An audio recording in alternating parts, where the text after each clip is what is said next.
সবাই মরে যাবো, আমরা সবাই, কেউ থাকবো না। এই পৃথিবী থাকার জায়গা নয়। কিয়ামতের সময় আল্লাহ তাআলা মালাকুল মাউতকে বলবেন, সবার রূহ কবজ করে ফেলো, সবার, কেউ থাকবে না, সবার রূহ কবজ হয়ে যাবে। আল্লাহ মালাকুল মাউতকে বলবেন, মালাকুল মাউত কি অবস্থা? বলবে সব শেষ। মাইয়াবকা, কে বাকি? মালাকুল মাউত বলবে জিনেরা বাকি, যাদেরকে দেখা যায় না। আল্লাহ বলবেন জিনদেরকেও শেষ করে ফেলো, রূহ কবজ করো। মালাকুল মাউত আজরাইল জিনদের রূহ কবজ করবে। আল্লাহ এবার জিজ্ঞেস করবে, ইয়া মালাকাল মাউত আখবিরনি মাইয়াবকা, এবার বলো আর কে বাকি? মালাকুল মাউত বলবে, আল্লাহ মানুষগুলো সব শেষ, জিনগুলাও শেষ, এবার বাকি ইবলিশ শয়তান। কে বাকি? ইবলিশরেও শেষ করো, ইবলিশও শেষ। আল্লাহ আবার জিজ্ঞেস করবেন, ইয়া মালাকাল মাউতি মাইয়াবকা, আর কে বেঁচে আছে বলো। মালাকুল মাউত বলবে, আল্লাহ আপনার কথা অনুযায়ী পৃথিবীর সব মানুষের রূহ কবজ করলাম, সব জিনদের রূহ কবজ করলাম, ইবলিসের রূহ কবজ করলাম, এখন আছে শুধু ফেরেশতারা। আছে কারা? যাও ফেরেশতাদের রূহ কবজ করো, ফেরেশতাদের রূহ কবজ হয়ে যাবে। এবার আল্লাহ জিজ্ঞেস করবেন, ইয়া মালাকাল মাউত আখবিরনি মাইয়াবকা। মালাকুল মাউত বলবে, আল্লাহ আপনার কথা মতো ধরে ধরে সব শেষ, ফেরেশতাও শেষ, 4 জন ছাড়া। কয়জন ছাড়া? জোরে বলেন, কয়জন ছাড়া? ইসরাফিল, জিব্রাইল, মিকাইল, আজরাইল। আল্লাহ এই 4 জন আমরা বাকি। আল্লাহ বলবে, যাও ইযহাব ইনতালিক ইলা জিবরিল ওয়াকবাদ রূহা, জিব্রাইলের রূহ কবজ করো। ইযহাব ইলা ইসরাফিল ওয়াকবাদ রূহা, ইসরাফিলের রূহ কবজ করো। ইযহাব ইলা মিকাইল ওয়াকবাদ রূহা, রূহ কবজ করো। ওই 3 ফেরেশতাও শেষ। এবার আল্লাহ তাআলা জিজ্ঞেস করবেন, ইয়া মালাকাল মাউত আখবিরনি মাইয়াবকা, হে মালাকুল মাউত আর কে বাকি আছে বলো।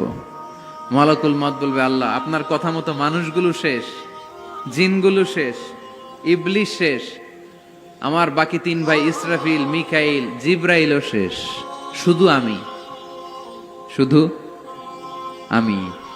আল্লাহ বলবেন, কেউ নাই? মালাকুল মাউত বলবে, না আল্লাহ কেউ নাই।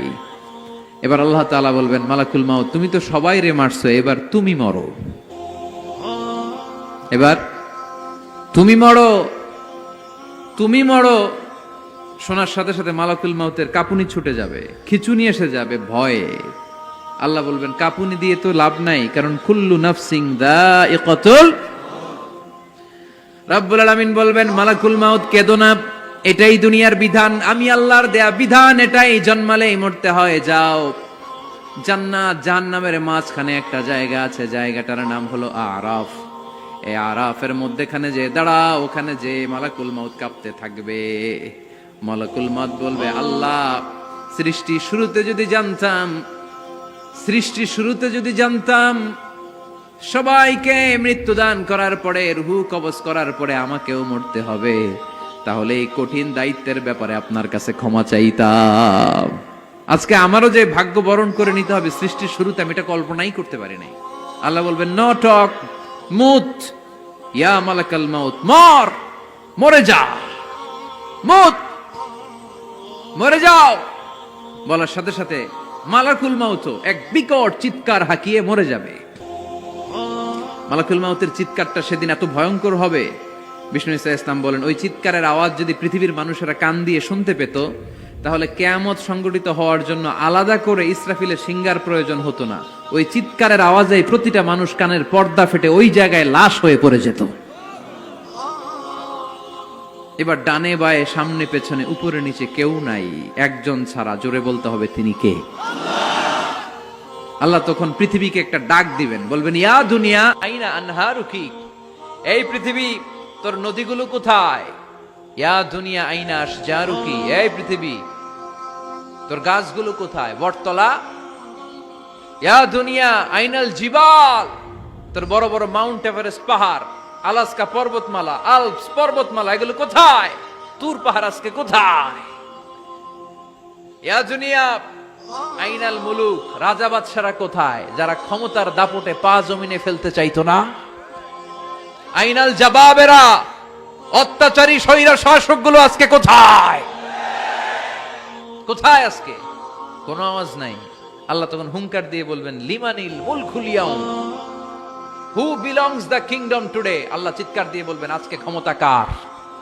আওয়াজ করে বলেন সেদিন ক্ষমতা কার? আল্লাহ সেদিন প্রশ্ন করে নিজেই নিজের প্রশ্নের উত্তর দিবেন, লিমানিল মুলকুল ইয়াউমা লিল্লাহিল ওয়াহিদিল কাহ্হার। সেদিন ক্ষমতা দুনিয়ার কোনো রাজার নাই, কোনো বাদশার নাই, কোনো স্বৈর শাসকের নাই, কোনো সুলতানের নাই, কারো নাই। সেদিন ক্ষমতা চলবে একজনের, তিনি কে? তার নাম হচ্ছে রহমান। তার নাম কি? আরো জোরে বলেন কি নাম? এজন্য রহমান কারে বলে আজকে চিনতে পারছেন? তার দয়ার শেষ আছে? তার ক্ষমতার কোনো কুল কিনারা আছে? তার ধন ভাণ্ডারে কোনো কমতি আছে?